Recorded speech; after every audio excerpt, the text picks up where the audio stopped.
2023년 9월 로스앤젤레스의 가을 햇살이 따스하게 내리쬐던 날, 우리 집 현관 앞에 놓인 작은 이동장을 바라보며 나는 망설이고 있었다. 이동장 안에는 2달 된 하얀 진돗개 강아지가 조용히 앉아 주변을 살피고 있었다. 내 이름은 마이클 스미스. 미국인으로 LA에서 38년을 살아왔다. IT 회사의 중간 관리자로 모든 일의 규칙과 순서를 중요시하는 전형적인 ISTJ 성격이었다. 딸 에밀리의 초등학교 입학을 축하하기 위해 반려견을 입양하겠다고 약속했지만 한국 진돗개는 내 선택 목록에 전혀 없었다. 사실 나는 한국과 한국 문화에 대해 상당히 편향된 시각을 가지고 있었다. 텔레비전이나 영화에서 접한 단편적인 정보들, 그리고 개인적인 경험 몇 가지가 복합적으로 작용해 만들어진 선입견이었다. 한국은 미국보다 뒤떨어진 나라. 한국 제품은 품질이 떨어진다. 한국인들은 폐쇄적이고 단체주의적이다. 지금 생각하면 부끄러운 편견들이었다. 특히 진돗개에 대해서는 더 강한 편견이 있었다. 인터넷에서 본 몇몇 부정적인 후기들. 한국 진돗개는 공격적이고 통제하기 어렵다. 서양인에게는 적합하지 않은 견종이다. 훈련이 거의 불가능하다. 지나치게 경계심이 강해 가족 외에는 모두 경계한다. 이런 정보들이 내 머릿속에 가득했다. 원래 골든 리트리버 브리더의 예약이 취소되어 급히 대안을 찾던 중 지인의 소개로 한국 진돗개 브리더를 만나게 되었다. 처음에는 내키지 않았지만 에밀리가 사진만 보고도 그 강아지에게 별이라는 이름을 지어주며 좋아하는 모습에 거절할 수 없었다. 아빠, 이 강아지는 왜 이렇게 작아요? 현관에 도착한 이동장을 보며 에밀리가 물었다. 별이는 아직 어리니까 그렇지. 앞으로 크게 자랄 거야. 나는 말했지만 속으로는 이런 작은 개가 제대로 클 수 있을까? 한국산이라. 무슨 문제가 있는 건 아닐까? 하는 의심을 품고 있었다. 특히 진돗개에 대해 읽었던 부정적인 리뷰들이 계속 머릿속을 맴돌고 있었다. 경계심이 너무 강해 낯선 사람들에게 공격적일 수 있다. 한국에서도 시골 지역에서만 키우는 개다. 도시 생활에 적응하기 어렵다와 같은 말들이 계속 떠올랐다. 브리더는 진돗개가 한국의 천연기념물 제53호로 지정된 귀중한 견종이라고 설명했지만 나는 반신반의했다. 천연기념물이라고? 과장된 표현 아닌가? 그렇게 특별하다면 왜 미국에서는 잘 알려지지 않은 거지? 라는 생각뿐이었다. 별이가 이동장에서 나오는 순간 내 첫 인상은 생각보다 영리해 보인다였다. 새로운 환경을 차분히 살피는 그 모습은 마치 어른개 같았다. 브리더가 말했던 진돗개 특유의 영리함이 엿보이는 순간이었다. 그럼에도 여전히 의구심은 남아있었다. 과연 이 작은 개가 우리 가족의 반려견으로 적합할까? 첫날부터 별이는 내 예상을 깨기 시작했다. 새로운 환경에 금방 적응했고 놀랍게도 지정된 배변 패드만 사용했으며 장난감을 물어뜯거나 가구를 훼손하는 일도 없었다. 특히 에밀리와의 교감은 정말 놀라웠다. 7살 여자아이의 서툰 손길도 참을성 있게 받아주는 모습이 인상적이었다. 그러나 여전히 나는 속으로 시간이 지나면 본성이 드러날 거야 라고 생각하고 있었다. 한국에 대한 내 깊은 편견이 개에게까지 이어지고 있었던 것이다. 이웃들의 반응도 나를 불안하게 했다. 옆집의 제프는 별이를 보자마자 한국개? 위험하지 않아? 들었는데 통제하기 어렵다고. 라고 말했다. 다른 이웃인 린다는 100만 달러를 줘도 아시아개는 안 키울 거야. 우리 친구가 한국산 개 때문에 고생했거든이라며 경계심을 보였다. 별이가 우리 가족에게 온 지 2주째 되던 날, 나는 처음으로 별이의 특별한 재능을 목격했다. 택배기사가 오기도 전에 현관문 쪽을 향해 짖기 시작했고 잠시 후 정말로 택배가 도착했다. 또한 밤중에 우리 집 마당을 지나가던 낯선 사람을 감지해 낮게 으르렁거리며 우리에게 경고했다. 아직 어린 강아지였지만 가족을 지키려는 본능이 깊이 자리 잡혀 있었다. 로스앤젤레스의 수의사도 별이의 건강검진 후 감탄을 금치 못했다. 진돗개 특유의 건강한 체격과 균형 잡힌 골격 구조가 정말 인상적이네요. 지금은 작지만 1년 후면 보통 진돗개 크기인 20kg까지 성장할 거예요. 그리고 믿기 어렵겠지만 이 견종은 질병 저항력도 상당히 강한 편이에요. 동네 주민들의 반응도 별이에 대한 내 인식 변화에 영향을 미쳤다. 처음에는 왜 유명한 견종을 선택하지 않았냐는 의아한 시선들이 있었지만 산책 중에도 흥분하지 않고 절제된 모습을 보이는 별이를 보며 그들의 시선도 차츰 바뀌어 갔다. 특히 옆집의 제프는 어디서 구했어? 정말 특별한 게 같은데라고 말하며 관심을 보였다. 시간이 흐를수록 별이는 우리 가족의 중심으로 자리 잡아갔다. 밤이면 에밀리의 방 앞에서 마치 수호천사처럼 조용히 잠들었고, 낮에는 내가 재택근무할 때 내 발밑에 누워 조용히 함께해 주었다.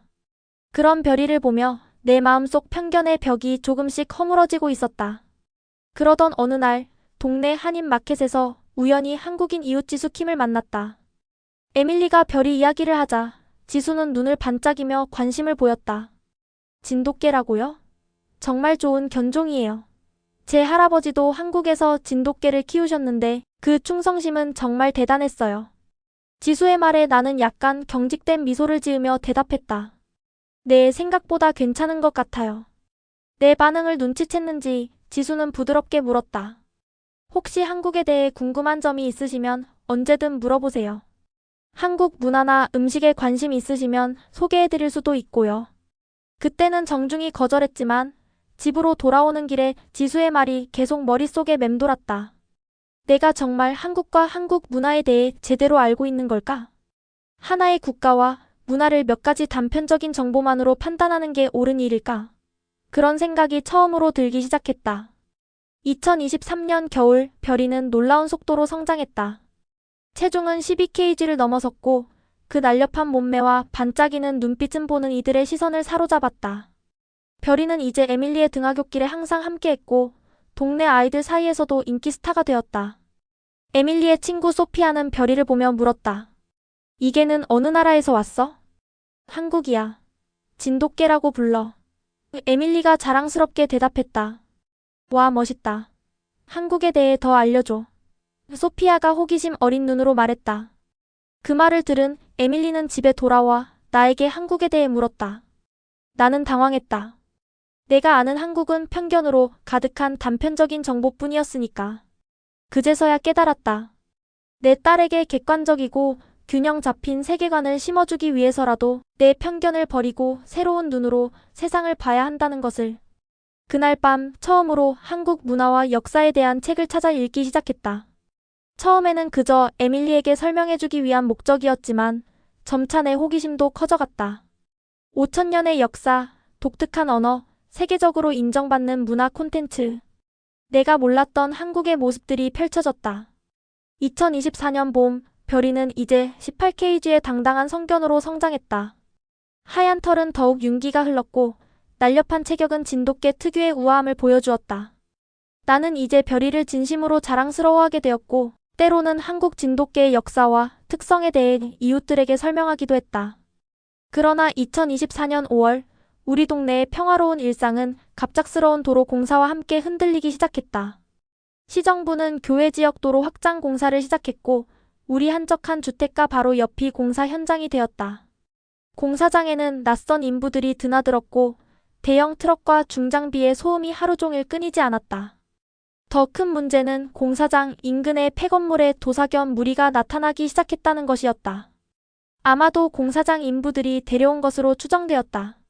마이클, 어제 저녁에 도사견 셋이 쓰레기통을 뒤지고 있더라고요. 이웃집 제프의 말처럼 도사견의 출현 빈도가 늘어갔다. 처음에는 먹이를 찾아 배회하는 정도였지만 점차 그들의 행동은 대담해졌다. 별이는 이런 변화를 누구보다 먼저 감지했다. 평소 조용하던 산책 코스에서도 자주 멈춰서서 주변을 경계했고 특히 공사장 방향을 향해 날카로운 시선을 보냈다. 진돗개 특유의 영역 수호 본능이 발현되는 순간이었다.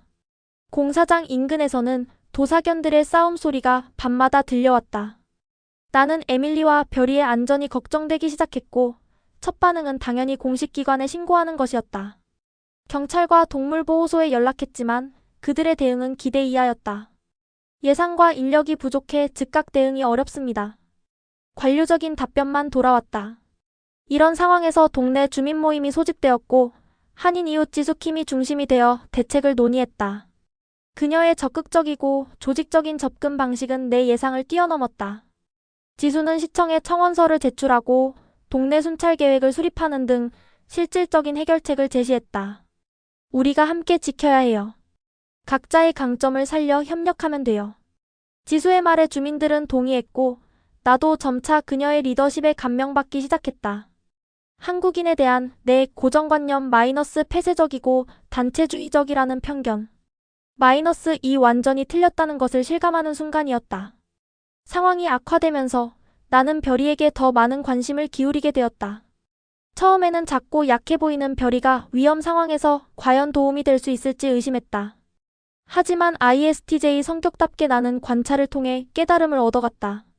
별이는 항상 가족을 향한 위치에 서서 위험을 감지했고 낯선 상황에서도 침착함을 유지했다. 어느 날 저녁, 에밀리가 친구 집에서 돌아오는 길에 도사견 한 마리가 갑자기 나타났다. 다행히 나와 별이가 마중나가 있었는데 별이는 즉시 에밀리와 나 사이에 자리 잡고 낮은 소리로 경고음을 냈다. 그 작은 체구로도 전혀 주눅들지 않고 당당히 맞서는 모습에 도사견은 잠시 머뭇거리다 물러났다. 그 순간 나는 깊은 감동을 느꼈다. 내가 오랫동안 편견으로 바라보던 한국산 진돗개가 지금 내 가족을 위해 자신의 모든 것을 걸고 지키려 한다는 사실이 가슴에 와닿았다. 이것은 단순한 개의 본능을 넘어선 깊은 유대와 충성의 표현이었다. 그날 밤 나는 별이를 안고 깊은 생각에 잠겼다. 내가 얼마나 많은 선입견과 편견으로 세상을 바라보고 있었는지, 그리고 그런 시각이 얼마나 좁고 왜곡된 것인지 깨닫기 시작했다. 한 나라, 한 문화, 심지어 한 견종에 대해서도 피상적인 정보만으로 판단했던 내 모습이 부끄러웠다. 우리 집 근처의 도사견 문제는 점점 심각해졌다. 한 주민의 애완동물이 공격당했고 어린이들의 등하굣길 안전도 위협받았다. 이 위기 속에서 주민들은 더 단단히 뭉쳤고 우리 모두가 서로의 차이를 넘어 협력하는 모습을 보였다. 지수는 한국식 품앗이 정신으로 주민 순찰대를 조직했고 나는 미국식 네이버후드 와치 시스템을 바탕으로 비상연락망을 구축했다. 문화적 배경이 다양한 우리 주민들이 서로의 강점을 인정하고 협력하는 모습을 보며 나는 다시 한번 내 편견의 벽이 얼마나 의미 없는 것이었는지 깨달았다. 6월 초 결정적인 사건이 벌어졌다. 밤늦게 에밀리가 잠든 후 별이가 갑자기 낮은 울음소리를 내며 창문 쪽을 바라봤다. 나는 별이의 신호를 이제 충분히 신뢰했기에 즉시 밖을 확인했다. 놀랍게도 3마리의 도사견이 우리 집 마당을 서성이고 있었다.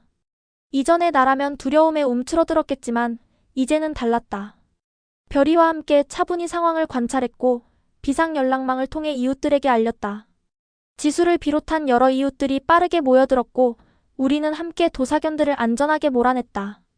그날 밤의 경험은 우리 동네를 더욱 단단하게 만들었고 특히 내게는 중요한 깨달음을 주었다. 별이라는 한국 진돗개가 우리 가족에게 온 것은 단순한 반려견 이상의 의미가 있었다. 그것은 내 편견의 벽을 허물고 새로운 시각으로 세상을 바라볼 수 있는 기회였다. 도사견 문제는 결국 시 당국의 개입으로 해결되었다. 공사장 책임자가 불법으로 개들을 방치한 것이 밝혀졌고 모든 개들은 적절한 보호소로 이송되었다. 우리 동네는 다시 평화를 찾았지만 이 경험을 통해 우리는 더 강한 커뮤니티가 되었다. 2024년 여름 우리 가족은 지수의 제안으로 한국 문화체험 행사에 참여했다. 에밀리는 한복을 입고 환하게 웃었고 나는 처음으로 한국 전통 음식과 문화를 열린 마음으로 경험했다. 한국 문화의 깊이와 다양성에 놀랐고 이전에 가졌던 편견들이 얼마나 잘못되었는지 더욱 깨닫게 되었다. 별이는 이제 우리 가족의 진정한 일원이 되었다. 그의 충성심, 지혜, 용기는 매일 나를 감동시켰고 내가 세상을 바라보는 방식을 바꿔놓았다. 한 마리의 개가 내 마음속 깊이 자리 잡은 여러 나라와 문화에 대한 편견을 허물어버릴 수 있다니 누가 상상이나 했을까. 2024년 9월 별이가 우리 가족에게 온 지 정확히 1년이 되었다. 우리는 작은 파티를 열어 이를 축하했고 지수를 비롯한 이웃들도 함께했다. 파티 중간에 지수가 내게 물었다. 마이클, 진돗개를 통해 한국 문화에 대한 인식이 많이 바뀌셨죠? 나는 잠시 생각하다 진심으로 대답했다. 네, 완전히 바뀌었어요. 별이를 통해 배운 가장 큰 교훈은 어떤 대상이든 피상적인 정보나 선입견으로 판단해서는 안 된다는 것입니다. 문화든 국가든 사람이든 직접 경험하고 이해하려는 노력이 필요하다는 것을 깨달았어요. 지수는 미소 지으며 고개를 끄덕였다. 그래서 다양성이 중요한 거죠. 서로 다른 배경과 관점이 만날 때 우리는 더 넓은 세계를 볼 수 있으니까요. 2025년 봄, 우리 가족은 큰 결정을 내렸다. 바로 한국 여행을 계획한 것이다. 별이의 고향인 한국을 직접 보고 싶다는 에밀리의 제안이었는데 놀랍게도 내가 가장 적극적으로 찬성했다. 과거의 나라면 상상도 할 수 없었던 일이었다. 이제 우리는 여행 준비를 위해 함께 한국어를 배우고 있다. 지수가 매주 토요일 우리 집에서 한국어 수업을 진행해주고 우리는 한국 음식과 문화에 대해 더 많이 알아가고 있다. 이 모든 변화가 한 마리의 작은 진돗개 때문에 시작되었다니 참으로 신기한 일이다. 별이를 통해 나는 중요한 삶의 교훈을 배웠다. 우리가 가진 선입견과 편견이 얼마나 현실을 왜곡시키고 우리의 세계를 좁게 만드는지, 그리고 그런 편견을 버리고 열린 마음으로 세상을 바라볼 때 얼마나 풍요로운 경험이 우리를 기다리고 있는지를. 한 나라나 문화에 대한 부정적인 인식은 대부분 무지와 오해에서 비롯된다. 내가 한국에 대해 가졌던 편견들도 결국 제대로 알지 못했기 때문이었다. 그러나 별이라는 작은 매개체를 통해 나는 그동안 놓치고 있던 새로운 세계를 발견했다. 오늘도 별이는 우리 집 앞마당에서 당당하게 자리를 지키고 있다. 햇살 아래 하얗게 빛나는 그의 모습을 바라보며 나는 감사함을 느낀다. 단지 좋은 반려견을 만난 것에 대한 감사함이 아니라 내가 가진 편견의 벽을 무너뜨리고 더 넓은 세계로 나아갈 수 있게 해준 인생의 스승을 만난 것에 대한 감사함이다. 언젠가 에밀리가 물었다. 아빠, 별이는 왜 이렇게 특별해요? 나는 미소를 지으며 대답했다. 별이는 우리에게 편견 없이 사랑하는 법을 가르쳐 주었기 때문이야. 그것보다 더 특별한 것이 있을까? 지금 이 순간에도 별이는 우리 가족의 사랑과 믿음 속에서 행복하게 살아가고 있다. 그리고 우리는 별이 덕분에 매일 조금씩 더 나은 사람들로 성장하고 있다.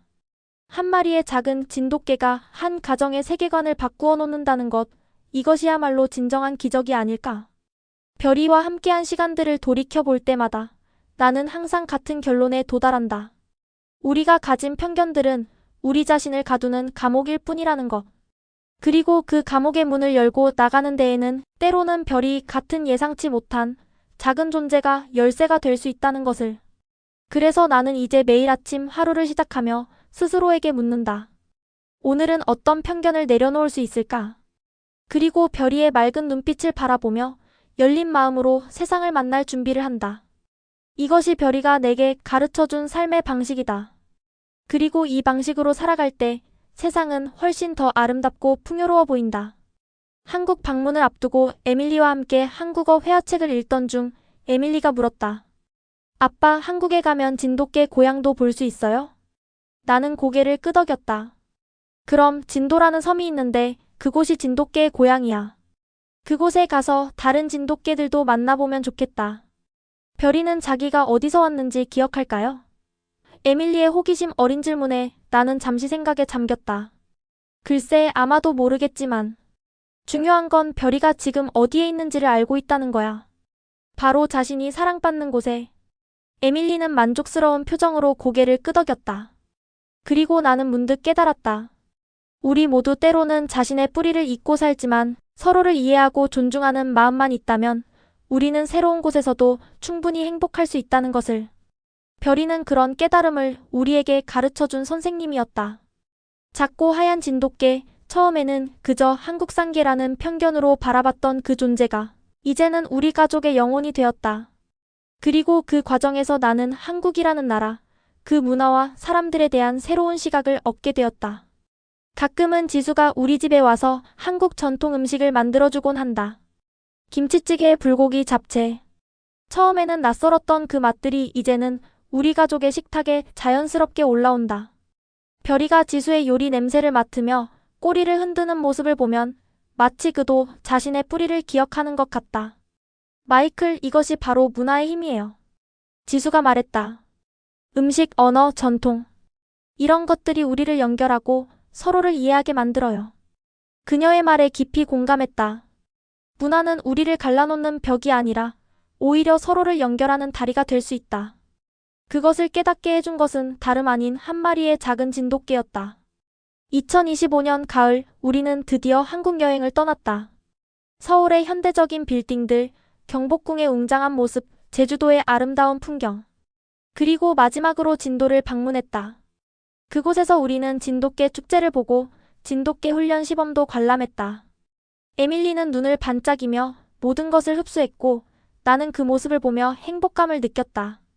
한국에서의 2주간은 내 인생에서 가장 의미 있는 시간 중 하나였다. 그동안 편견으로 가려져 있던 한국의 진짜 모습을 볼 수 있었고 그 과정에서 나 자신도 더 넓은 사람으로 성장했다. 이 모든 것이 한 마리의 개와의 만남에서 시작되었다니 인생은 참으로 예측할 수 없는 것이다.